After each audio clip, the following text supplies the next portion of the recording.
Olá! Nesta aula, apresentaremos o tópico transferência de massa em tanques agitados.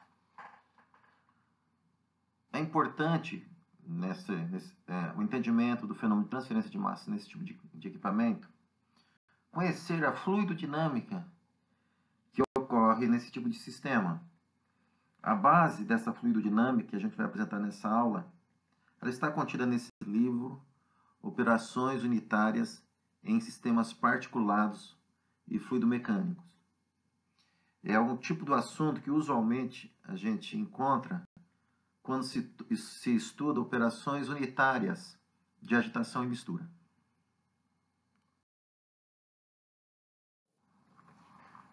A operação de agitação refere-se à movimentação de líquidos e pastas em tanques por meio de dispositivo cujo objetivo reside, entre outros, no incremento das taxas de transferência de calor e, no nosso caso, de massa, bem como na facilitação de realização de reações químicas. E aqui, pessoal, a importância de se estudar a agitação nesses tipos de reatores, tá? São os tais os reatores CSTR, tá legal? Enquanto a agitação pode envolver o movimento de uma única fase, a mistura está associada a mais de uma fase, com o objetivo de diminuir a heterogeneidade entre as fases ou características físico-químicas. As técnicas de agitação e mistura são encontradas em diversos processos dentro de indústria de transformação. Como já havia mencionado, encontra-se esse tipo de equipamento, encontra reatores CSTR, aqueles de mistura perfeita, tanques de dissolução de ácidos de base, tanques de extração em reatores biológicos, biotecnológicos destinados, por exemplo, à fermentação. Tá? Ou seja, é uma vasta aplicação desse tipo de sistema. As características desse tipo de equipamento, como a gente pode ver, existe um motor, onde a energia é transferida a um eixo de acionamento. Esse eixo de acionamento, por sua vez, faz com que se movimente o impelidor, e esse impelidor, por sua vez, vai provocar a agitação que nós estamos interessados em estudar.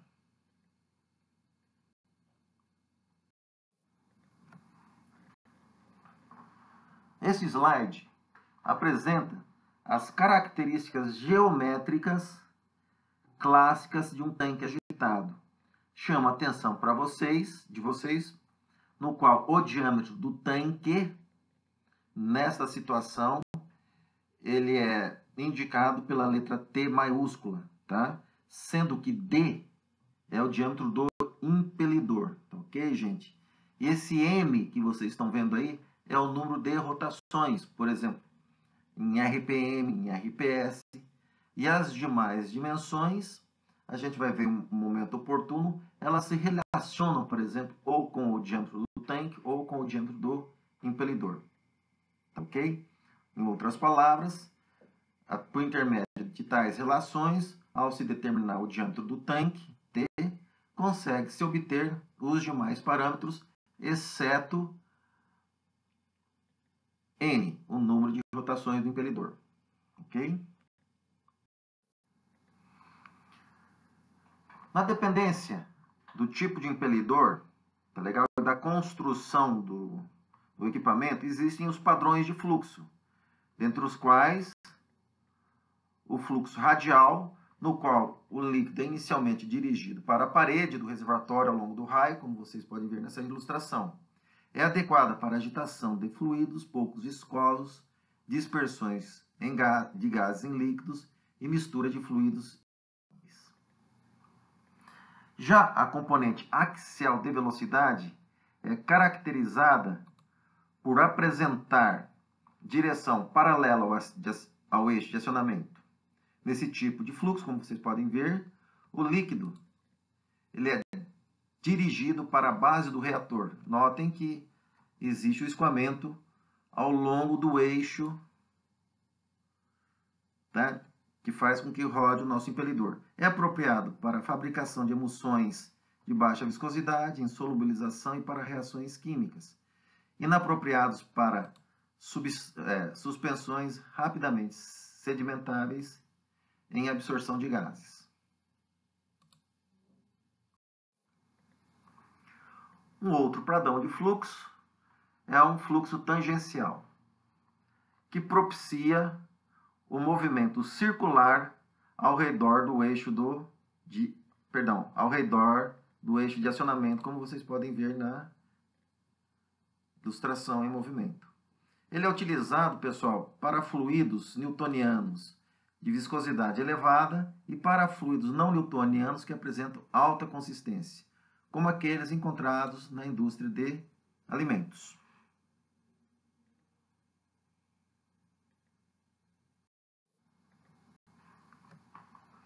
No caso, pessoal, da provocação de vórtices, tá?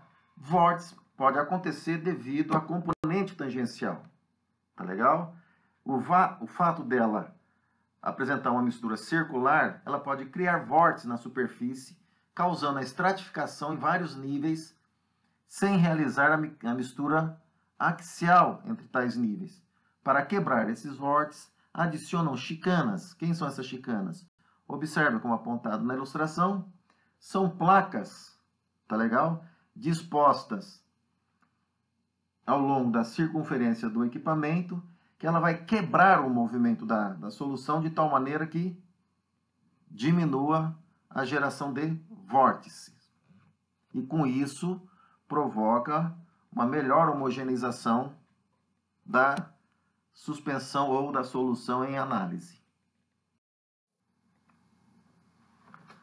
Notem que os padrões de fluxo radial, axial, ou mesmo tangencial, ou mesmo misto, eles decorrem, pessoal, do tipo de agitação que se provoca nesse meio. Esse tipo de agitação que provoca nesse meio, ele é basicamente, ou em grande parte, ocasionado por impulsores, agitadores, misturadores ou impelidores, os quais vários deles estão ilustrados na base desses slides. A principal função desse acessório é o de provocar a movimentação do fluido, assim proporcionando a mistura desejada. Há diversos modos de classificação de impelidores, destacando-se por tipo de padrão de fluxo, como o já feito, apresentado há pouco para vocês, assim como por geometria, que é isso que a gente vai abordar agora. Tá? Por exemplo, tem os tipos turbina, que podem ser divididos como pás retas, tá? E pás inclinadas. As pás retas de 90 graus Celsius provocam fluxo predominantemente radial, podendo ser de 4 ou mais pás, conforme ilustrado nessas duas primeiras figuras desses slides. Esse slide. Existe também aqueles em que existe um disco, notem o impelidor do tipo Ruston, que contém de 4 ou 6 pás. Tais tipos de impelidores são adequados para agitação de fluidos pouco viscosos, dispersão em gases, mistura de fluidos immiscíveis. E esse tipo de impelidor dos pás provoca o fluxo radial, tá legal? Da mistura. Já as pás inclinadas, esse tipo de construtivo de impelidor provoca o fluxo predominantemente axial, sendo útil quando se trabalha com suspensões de sólido. Nessa classe, encontra os impelidores que possuem pás dispostas em 45 graus, ilustrado na figura inclinada de 45 graus, cujo fluxo predominantemente para esse tipo de pá é o fluxo axial.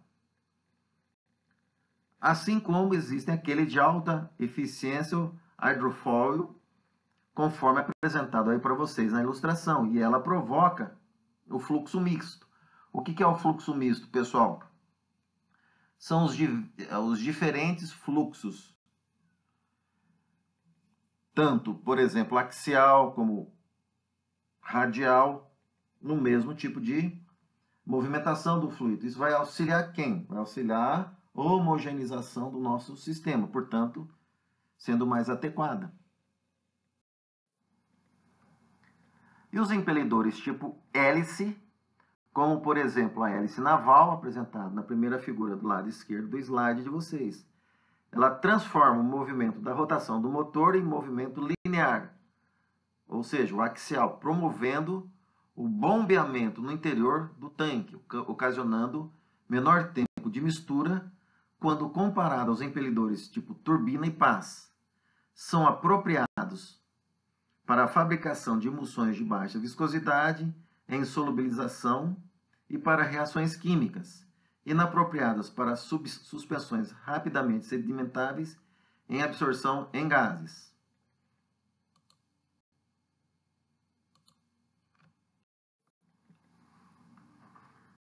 Uma outra classe de impelidores são aqueles governados pelo fluxo tangencial, são os tipos âncora. Esse tipo de impelidor provoca o fluxo tangencial e normalmente utiliza raspadores. Tais raspadores fixados à âncora opera em rotações que variam de 10 a 60 rotações por minuto. Trabalha no que se convenciona regime laminar. Já já a gente vai ver isso. O que o torna particularmente indicado quando de misturas de fluidos bastante consistentes, como aqueles utilizados na indústria alimentícia, principalmente em termos de pastas. Da mesma classe do âncora, existem aqueles de espiral dupla. E o de espiral dupla, ele tem a grande vantagem em relação ao de âncoras. Âncoras, o fluxo é predominantemente tangencial. Já esse tipo de impelidor, a espiral dupla, provoca o fluxo misto.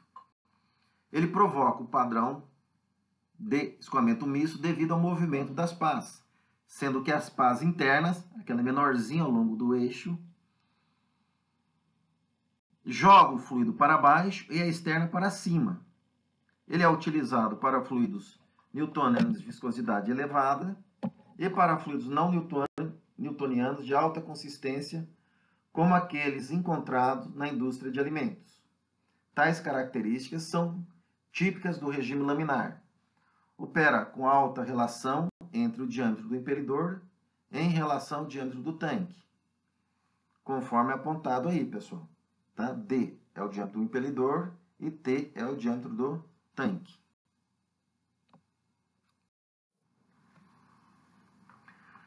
E essa tabela ela é bastante útil, porque observem que a segunda coluna ela apresenta a faixa de viscosidade em Saint-Poise e do lado esquerdo, a primeira coluna, o tipo de impelidor. Nesse caso, onde é algo interessante nessa história? Vocês, ao conhecerem a viscosidade de uma determinada solução, de imediato vocês já podem, pelo menos, descartar, tá legal? Certos impelidores. Por exemplo, se vamos agitar um fluido que é uma solução basicamente aquosa, não existe necessidade de utilizar o impelidor tipo âncora ou espiral dupla. Entenderam? Muito bem. Uma característica fundamental, pessoal, para o entendimento da fluidodinâmica que ocorre no interior desse tipo de equipamento, ou seja, em sistema de agitação, parte do mesmo princípio quando a gente estuda bombas. Né? O que faz uma bomba? Ela provoca a movimentação do fluido de um determinado ponto 1 até um determinado ponto 2. Tá legal? Traduzido em trabalho para fazer essa movimentação, conforme explicitada nessa equação de energia mecânica, tendo como base a carga. Tá? E a carga, em termos de energia mecânica, é em unidade de comprimento, conforme apresentado na equação em amarelo, sendo que Z é a altura da cota, P1 é pressão no ponto 1, o subscrito 1 é a velocidade no ponto 1, e os subscritos 2 referem-se, obviamente, ao ponto 2. HL é a perda de carga para transportar o fluido do ponto 1 ao ponto 2. W, como aquele ponto em cima, é o trabalho agregado para fazer essa movimentação do fluido. Ρ é a massa específica da solução e G é a constante da aceleração gravitacional. Pois bem, nesse caso, como é que a gente pode imaginar? Que o trabalho agregado só existe devido à ação do impelidor. Em outras palavras, imagine que um impelidor vai movimentar o fluido, ok? Ele sai de um ponto 1 e percorre todo um diâmetro D e volta ao mesmo ponto.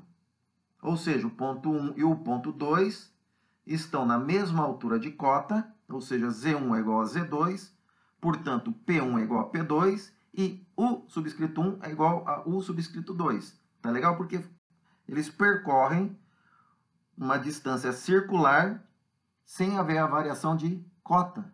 Tá legal? Nesse caso, o trabalho agregado ele é devido à perda de carga para o fluido se movimentar. Tá legal? Conforme apresentado na equação em azul. Retomando nesta equação em amarelo, nós podemos retomar, pessoal, que a perda de carga ela é dada por esse coeficiente de carga, KF, e o KF depende, pessoal, de tipos de acidente que existem em uma determinada tubulação, por exemplo, se existe uma válvula, se existe um cotovelo, tá legal? E o termo U ao quadrado sobre 2 sobre G nada mais é que a energia cinética associada a esse movimento. Sendo assim, nós podemos substituir a perda de carga, tá? Em termos da energia cinética, de tal modo que o trabalho agregado ele pode ser apresentado na forma como apresentado nessa equação em rosa. Ao multiplicarmos pela taxa mássica de movimentação do fluido em ambos os lados, onde esse ρ é massa específica do fluido, U é uma velocidade característica, e esse aí, gente, está associado, olha só, à área descrita pelo impelidor, certo? Ou seja, π vezes d ao quadrado dividido por 4. Esse d não é do tanque, hein? Esse d é o diâmetro do impelidor, tá certo? Já a velocidade característica U está associado à rotação do impelidor.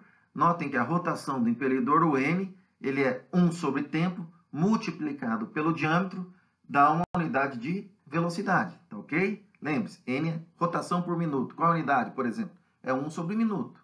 Qual a unidade de D? Por exemplo, centímetro. Tá legal? Com isso, olhem só. Substituindo a área A subscrito I e o U como sendo aquela proporcionalidade de N vezes D, nós temos que a potência, tá? Esse W subscrito U é a potência necessária à movimentação deste fluido, tá? Ele é proporcional a quem, pessoal? Ele é proporcional a essa constante π sobre 8 kF. Esse π sobre 8 kF, nós denominamos de número de potência. Tá legal? De tal modo que a potência é a função desse número de potência. Já já a gente vai ver que esse número de potência ele depende do tipo de impelidor e a potência útil ela também depende do fluido que a gente está movimentando por intermédio da sua massa específica ρ. N é o número de rotações adicionadas ao sistema de agitação e D é uma característica geométrica associada ao diâmetro do impelidor. É interessante que a gente pode ter um gráfico, pessoal, de um número de potência, conforme apresentado na equação em amarelo, lá no topo desse slide, em função do número de Reynolds do impelidor, que é esse aqui embaixo, olha, Reynolds subscrito D é igual a N, número de rotações, D é o diâmetro do impelidor, ρL, massa específica do líquido, da solução que a gente está agitando, e ∆L é a viscosidade dinâmica do líquido que nós estamos agitando. Notem, pessoal, que essa figura 5.10 lembra muito a que gráfico mesmo? Hein, gente? Ao gráfico de Moody. Só que lá no gráfico de Moody, em vez de número de potência, tinha-se o quê? Tinha aquele F, coeficiente de atrito de Fanning. E o Reynolds, naquela oportunidade, seria o número de Reynolds da tubulação. Nesse caso, o número de Reynolds é o número de Reynolds do impelidor. Tá legal? E esse número de potência, portanto, está associado ao atrito devido à movimentação do meio em decorrência da ação do impelidor. Observem as letras nessa figura A, B, C, D, E e F. Elas representam os tipos de impelidores, tá legal? E eles estão destacados tanto nas figuras, na base dessa figura no canto esquerdo, tá legal? Assim como no próprio título dessa figura. Aquela figurinha lá em cima, pessoal, do lado direito, é uma extensão da figura de baixo, tá legal? Certo? Notem que para valores altos do número de Reynolds, assim como no escoamento no interior de uma tubulação, ele é característico a que tipo de regime mesmo? Regime turbulento, tá legal? Já para Reynolds muito baixos, nós temos uma característica de regime laminar. E é aqui, nesse regime laminar, pessoal, que são indicadas aqueles impelidores tipo âncora, tá certo? Destinado a fluidos não newtonianos de alta consistência ou fluidos newtonianos de alto valor para viscosidade dinâmica, tá bom? Ou seja, neste caso, podemos fazer uma analogia bastante próxima com o escoamento de fluidos no interior de um duto. Em função disso, pessoal, pode-se definir os níveis de agitação, destacado como esse N maiúsculo subscrito A, tá? Que ele é dado pela potência útil, esse W com pontinho em cima com o subscrito, dividido pelo volume do líquido. Aqui não é o volume do tanque, tá legal? É o quanto de líquido que tem nesse tanque, tá certo? Então, notem, pessoal, nós temos o nível ou grau de agitação na terceira coluna, desde débil até muito extensa, e do lado esquerdo, na primeira coluna, o nível de agitação em termos de watts por metro cúbico, e a segunda coluna, esse mesmo nível de agitação em termos de HP por metro cúbico.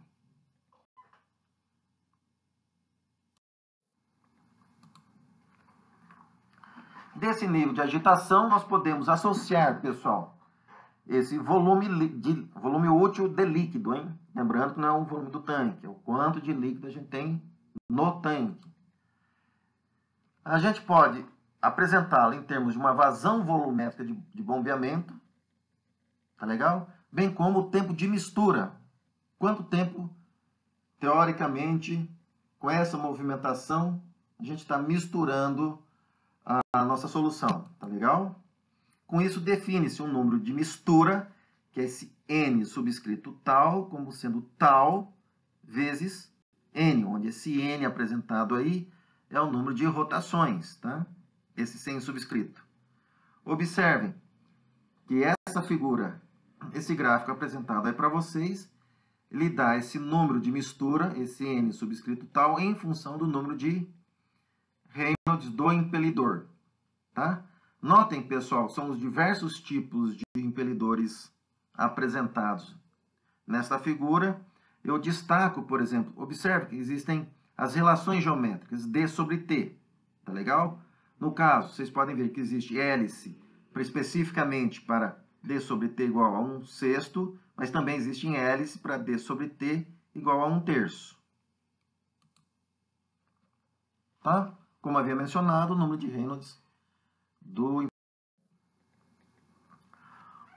Um outro número importante é o número de bombeamento, tá?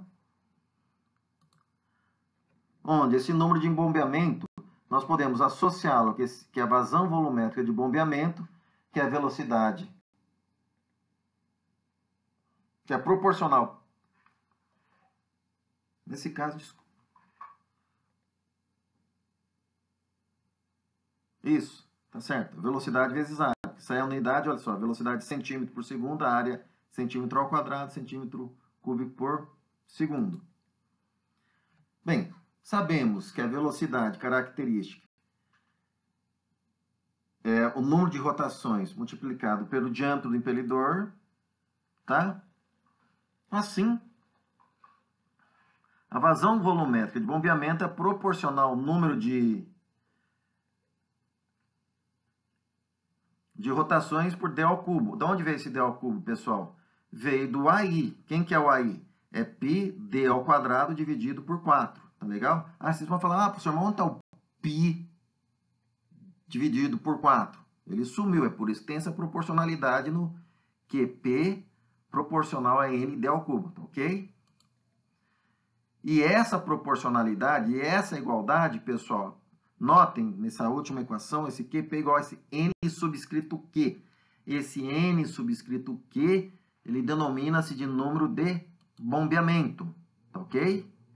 Por exemplo, para o caso específico desse tipo de impelidor, que é pás retas inclinadas 90 graus Celsius, existem esse número de bombeamento em função do número de Reynolds do impelidor. Tá legal? Conforme vocês podem observar nessa figura.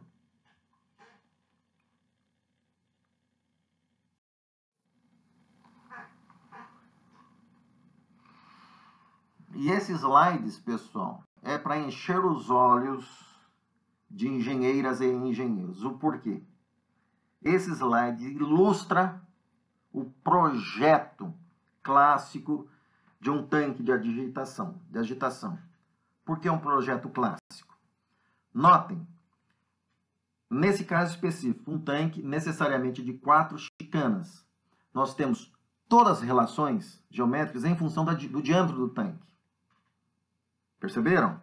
Notem, se nós calcularmos o T, com o T, nós calculamos o diâmetro do impelidor D, calculamos a altura do líquido, H maiúsculo, não é a altura do tanque, é a altura do líquido. Calculamos o que mais? As outras relações geométricas. Tá certo? Entenderam? Então, numa situação que vocês precisam especificar a dimensão padrão de determinado tipo de sistema de agitação, de um tanque de agitação, se a maneira clássica, sendo 4 chicanas, utilizem esse slide sem problema. E quando esse sistema for gaseificado? Como, por exemplo, no caso de uma fermentação que precisa injeção de oxigênio. Olhem para essa figura. Tá? Notem nessa figura, faz de conta que não tem impelidor. Vira o que essa figura, pessoal? Vira uma coluna de borbulhamento, não vira? Olha só, nós temos um líquido, faz de conta que ele está parado. A gente vai borbulhar ar com oxigênio, por exemplo, virou uma coluna de borbulhamento. Só que uma coluna de borbulhamento com a vazão volumétrica Q subscrito G, cuja velocidade, atenção lá, hein, superficial da fase gasosa é essa. Q subscrito G dividido pela área. A área é de quem, pessoal? Da seção transversal do tanque. Tá lá, ó, por isso que é πt ao quadrado sobre 4. Só que o sistema agitado gaseificado, o que a gente faz? Põe a agitação nele.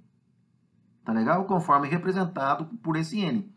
Nesse caso, a dimensão padrão de um tanque de agitação gaseificado para 4 chicanas são esses estabelecidos nessas equações de projeto apresentadas aí para vocês. Notem que essas equações de projeto, exceto aquelas em rosa, as demais proporções seguem o sistema não gaseificado. A grande diferença, portanto, está na especificação dessas equações em rosa. Tá claro, pessoal? Então tem que prestar atenção nesse caso.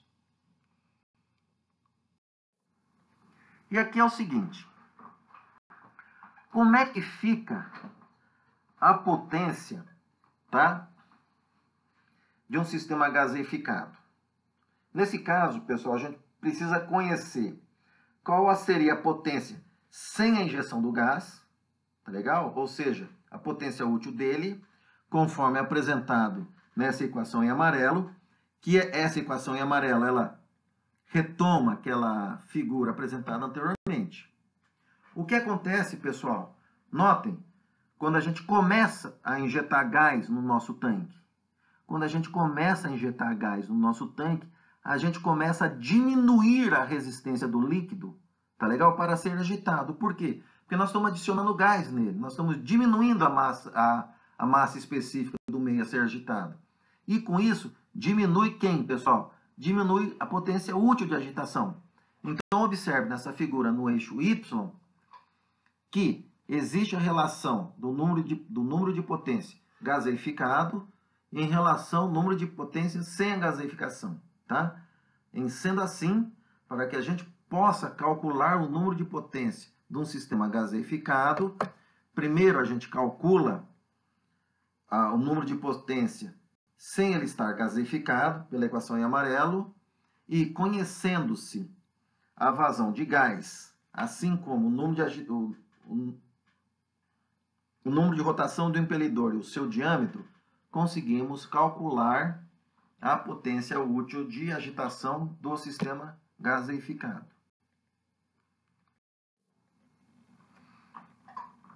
Pois bem, tudo isso, observem, ele decorre de uma análise, pessoal, da fluidodinâmica que ocorre no interior de um tanque agitado. Então, observe que toda essa fluidodinâmica ela vai afetar o fenômeno de transferência de massa. Tá legal? Como o fenômeno de transferência de massa ele ocorre na fase líquida, tá? Seja o sistema sem gaseificação, só é o líquido, conforme apresentado aqui, e no sistema gaseificado. No caso do sistema gaseificado, e tendo em vista que a gente assume mistura ideal, CSTR ideal, aquele parâmetro φ da influência da fase gasosa não interfere no nosso caso, ou seja, φ é igual a 1. Tá legal? E a equação em rosa traduz, pessoal, a variação da concentração do soluto de interesse na fase L ao longo do tempo. Tá legal? Essa equação em rosa nós tivemos já a oportunidade de apresentá-la quando da discussão em torres de borbulhamento. Tá certo? Lembrando que a concentração de G em F, ou seja, a concentração de G, ele é baseado na alimentação do gás, está associado a quem, pessoal? Uma concentração de saturação C estrela L. Se não houver reação química, essa equação se reduz ao termo em amarelo. Tá legal? No caso de uma reação química de ordem zero, observe que para uma reação química de ordem zero, aparece o número de Dunn-Kruger, tá? Em que o número de Dunn-Kruger ele associa a resistência à transferência de massa dividido pela resistência à reação química em análise, tá? Conforme apresentado na segunda equação em azul. Para a reação química de ordem 1 e para a reação química de ordem 2, ou seja, a mesma proposição quando feito lá para colunas de borbulhamento, tá bom?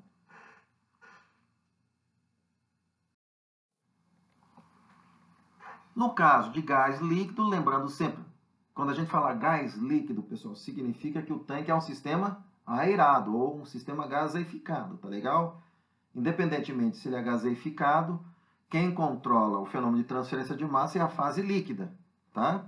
Lembre-se que a potência útil de agitação é essa na primeira equação em verde, apresentada para vocês, assim como ela está em função do número de agitação. Então, notem que essa primeira correlação para o coeficiente global individual de capacidade K subscrito L A, onde essa A é a área específica para a transferência de massa, ele é dado em função, pessoal, do nível de agitação NA e da velocidade superficial da fase gasosa que gaseifica o sistema de agitação. E na tabela 2, são apresentados para sistemas aquosos, para impelidores do tipo turbina. Já para outros tipos de impelidores, notem que existem várias correlações, pessoal, para o coeficiente global de capacidade, como a fase líquida é a fase que controla o fenômeno de transferência de massa, ele está em função da capacidade individual de transferência de massa, sem problema nenhum. Peço que prestem atenção nos limites de aplicação dessas correlações, tá legal? Conforme apresentado à direita de vocês, ou seja, a terceira coluna desta tabela. E para o sistema líquido sólido, pessoal? Tá legal? O que é um sistema líquido sólido? Quando nós temos, por exemplo, nós queremos fazer uma extração líquido sólido, tá legal? Onde o soluto está na fase sólida. Nós podemos utilizar um tanque STR para fazer essa extração, tá legal? Neste caso estão apresentadas as correlações em amarelo. As correlações na quarta coluna desta tabela, em função da concentração volumétrica de sólidos. Em termos de volume, o que significa concentração volumétrica de sólidos, pessoal? É o volume de sólidos dividido pelo volume da suspensão. Quem que é o volume da suspensão? É o volume de sólidos mais o volume do líquido, tá legal? E isso nos dá, por exemplo, a área específica de transferência de massa, onde esse T, estou olhando agora, segunda equação em amarelo, tá legal? Esse dp que está aí é o diâmetro médio de partícula, tá legal? Onde a gente pode encontrar isso aqui, pessoal? Em mineração, tá legal? Quando a gente trabalha com minérios, tá? E aqui, nessas correlações, utiliza-se esse Reynolds, pessoal. Reynolds subscrito K, conforme a definição apresentada aí para vocês, tá legal? Note que a grande diferença dessas correlações em relação às demais é que o número aqui não é o número de Reynolds do impelidor, sim um número que associa o grau de agitação com a característica da fase particulada por intermédio do diâmetro médio de partícula dp e das características da solução que a gente está movimentando, por intermédio da massa específica ρ e da viscosidade cinemática ni. Tá legal? Certo? Notem que esse Schmidt, pessoal, é o Schmidt. O ni, subscrito L, é a viscosidade cinemática só da fase líquida, tá? Onde o D, subscrito a L, é a difusão, é o coeficiente de difusão do soluto que a gente está interessado em separar na fase líquida, tá certo? E no caso do sistema líquido-líquido, tá? Já a gente vai ver um exemplo especificamente sobre isso. Notem que existem diversas correlações, tá? Desde Johnson e Wang até Assay, existem as correlações propostas na segunda coluna e limitadas ao Reynolds do impelidor, conforme apresentado nas equações na terceira coluna, tá legal? Certo, pessoal? Lembrando que na correlação de Assay, o símbolo BOD é o número de Bond, tá bom? Reynolds D é o Reynolds do impelidor, do Schmidt, subscrito L, é o número de Schmidt associado à fase líquida. Notem que nessas correlações, ele é dado só quem, pessoal? Ele é dado só o KL, sendo que nós precisamos do coeficiente volumétrico ou de capacidade. Nós precisamos do KLA. E esse A advém, pessoal, como, por exemplo, da proposição de Quadra e Batista. Tá legal? Conforme essa equação em rosa e as duas em azul. Associado a isso, nós temos a definição da área de transferência de massa como sendo 6 vezes εd. Esse εd, pessoal, seria o hold-up da fase dispersa. A fase dispersa é aquela que contém a menor concentração dentro da solução, tá? E dB é o diâmetro dessa fase dispersa.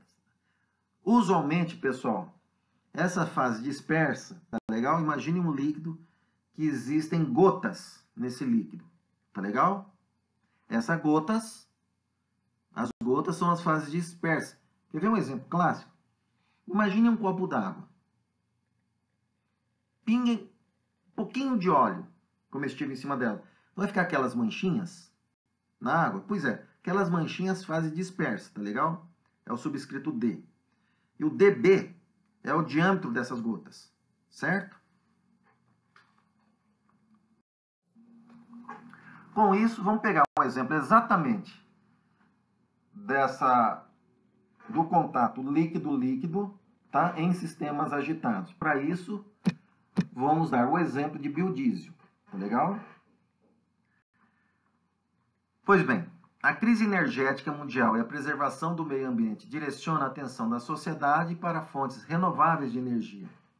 Dentre estas, o biodiesel encontra-se como alternativa viável, uma vez que pode ser utilizado como substituinte ao óleo fóssil. Pode-se utilizar o biodiesel como combustível e como aditivo para combustíveis, como ser usado puro a 100%, denominado B100, em mistura com o diesel de petróleo, que é o B20, ou em baixa proporção na forma de aditivo, de 1 a 5%. O biodiesel é definido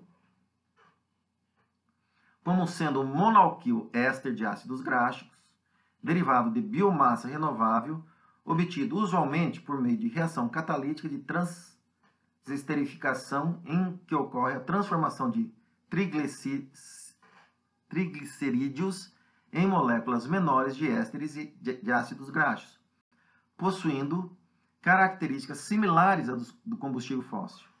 Ressalte que as variedades de biomassa com potencial para a produção de biodiesel são variadas. Podemos citar amendoim, algodão, mamona, soja, girassol, gergelim, canela, dendê, babaçu. Observe, portanto, pessoal, que o Brasil é riquíssimo nessas matérias-primas. Tá legal? Isso vê a importância do biodiesel, tá? Enquanto combustível, como solução para o nosso caso. Tá legal?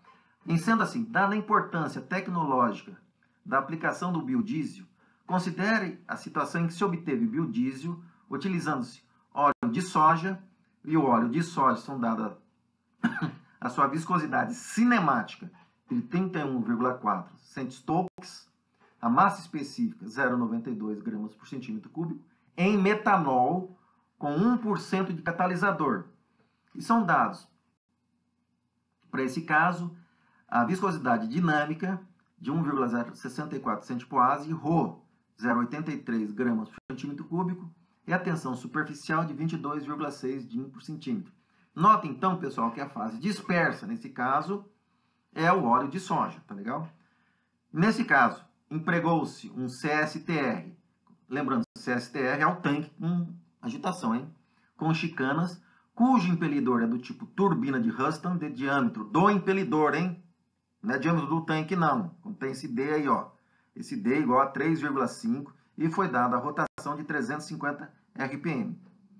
Assumindo que a reação de transesterificação é de primeira ordem, ou seja, N igual a 1, com a constante cinética igual a 0,03 centímetro por minuto, e o valor do coeficiente de difusão do biodiesel produzido na fase contínua é igual a 0,4 vezes 10 a menos 5 centímetros ao quadrado por segundo. O que é essa fase contínua? É a fase do metanol, tá legal? É a difusão do biodiesel no metanol.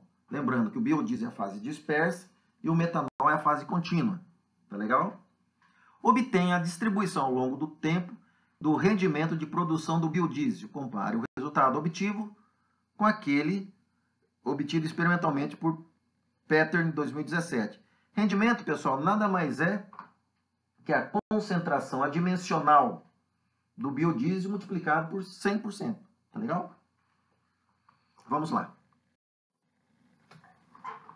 Notem, o que nós queremos é isso que está em amarelo. Tá legal? É o que nós estamos querendo. Tá legal, pessoal? Foram fornecidos os dados. O eta subscrito L é da fase contínua do metanol.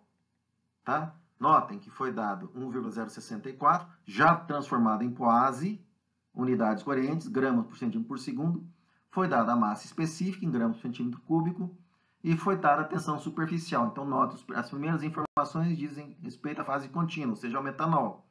E a gente identifica ele por esse L, tá legal? Já a fase dispersa, ela é identificada pelo D. Foi fornecida a massa específica, 0,92. Foi fornecida a viscosidade cinemática em termos de cento-Stokes. Olha aqui que foi necessário transformá-la para centímetro ao quadrado por segundo. Foi dado o KD, tá? Ou seja, a constante de reação química de primeira ordem, e o coeficiente de difusão do biodiesel no etanol, tá legal? Observem, portanto, na equação em amarelo, quem que é o número de Dunklert? É a relação entre o KD e o KLA. Pois bem, o KD foi dado, 0,03 centímetro por minuto, tá legal? Falta esse rapazinho apontado em vermelho aí para vocês. E, de novo, dá-lhes correlações.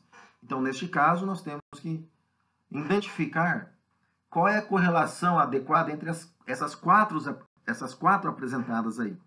Notem que elas são regidas pelo número de Reynolds do impelidor, pelo diâmetro da fase dispersa, tá legal? Basicamente em relação a isso. Tá certo, pessoal? Sabemos que o STR é um chicana, utiliza a turbina de Huston. Foi dado o número de rotação, 350 RPM, precisamos passar por RPS. Como o diâmetro do impelidor 3,5, nós calculamos o número de Reynolds do impelidor, que é igual a 9.290,48. E com isso a gente verifica, tá? Que não é bem esse rapaz. Notem a correlação do açaí, pessoal. Ele só é válido para Reynolds na última correlação, tá legal? Ele é válido para Reynolds menor de 6.300. Então, essa última correlação ela está descartada. Então, o que nós temos que avaliar é em relação ao diâmetro, tá legal? Conforme apontado agora, olha, pessoal. A terceira correlação vale para dB maior que 2,5, tá? E Gilbert menor que 2,5, tá? Tá legal, pessoal? A de Gilbert, qual é a vantagem, por exemplo, a de Gilbert em relação à de Levans, deve ser, né? É que ele é válido para Reynolds maior que 1.250. Já de Levin e Glastonbury, não tem a especificação do Reynolds, então ela é bastante frágil. O mesmo a gente pode dizer em relação a de Johnson. Da de Johnson, a primeira correlação, ela é só em função do número de Reynolds. Tá? Então, observe, pessoal. Se dB for menor que 2,5, a gente vai ficar com a Gilbert, porque ela é mais restritiva do que a de Johnson, tá ok? Para o cálculo de dB, nós vamos utilizar essas correlações. O número de Weber, que esse WE, é igual a 52,67. Podemos calcular, porque o N a gente conhece, que é 5,833. O D a gente conhece, que é 3,5. O ρL a gente conhece, que é 0,83. E o tau L a gente conhece, que é 22,6. Notem, pessoal, que nós não conhecemos quem? Nós não conhecemos o hold-up da fase dispersa, que é o epsilon D. Estou vendo a primeira equação em azulzinho claro aí, tá legal? O que a gente faz aqui? Lançamos mão dessa informação. Nós lançamos mão. Olha só, que esse A, a primeira equação desse A tem que ser igual à segunda, C sobre dB e D. Tá legal? Então, notem, gente, que a gente não tem uma expressão direta para calcular o dB. Como é que a gente faz, então? Faz por tentativa e erro, pessoal. Tá legal? A gente atribui um valor para epsilon D, notem lá. Tá legal? Para esse epsilon D, nós calculamos o A pela segunda equação, certo? Tá legal, gente? Esse A, olha só, chutamos ED, esse 0,6100, tá legal? Entramos na primeira equação. A gente conhece o número de Weber, conhecemos o D, que é 3,5, calculamos o dB, tá legal? Com esse mesmo epsilon D, nós vamos na segunda equação, calculamos o A. tá certo? Com esse A calculado e com o DB anterior calculado, a gente recalcula o ED, que nesse caso, na primeira linha, 0,02320. É diferente, então a gente pega esse valor calculado, vai para a segunda linha, até a convergência do resultado, que são esses rapazes que estão aí, pessoal. Tá legal? Bem, dB deu menor que 2 milímetros. Sendo assim, utilizamos a correlação de Gilbert. Tá legal? Notem que a correlação de Gilbert, ele obedece o fato do número de Reynolds ser maior que 1250 e o fato do diâmetro da fase dispersa ser menor que 2,5. Notem que nessa relação de Gilbert, esse Reynolds, pessoal, é o Reynolds tendo como base o diâmetro médio da fase dispersa, não do diâmetro do impelidor, tá legal? Como conhecemos dB, conhecemos N, todos esses parâmetros, conseguimos finalmente calcular o coeficiente volumétrico de transferência de massa. Em termos de minutos, 0,392 minuto a menos 1. Tá claro, pessoal? Certo? Finalmente, olha só, vamos obter o rendimento. Tá legal? Lembrando que o rendimento é CL sobre T dividido por GC, C subscrito GF dividido por H. Esse cara seria a concentração média dimensional multiplicado por 100%. Ele fica em função do número de Tanklards, que nós conhecemos KD, acabamos de calcular o KLA. Basta fazer o quê, pessoal? Atribuir valores para T, para o tempo. Tá legal? Ao fazer isso, olha só como fica, gente. Os valores em ponto são os valores experimentais. E esse modelo, tá? Ele descreve de uma maneira bastante razoável, bastante boa esse fenômeno, tá legal? E com isso, nós encerramos a nossa aula de hoje. Espero que vocês estejam todos muito bem. Bom trabalho e bons estudos a vocês. Até a nossa próxima aula. Tchau, pessoal.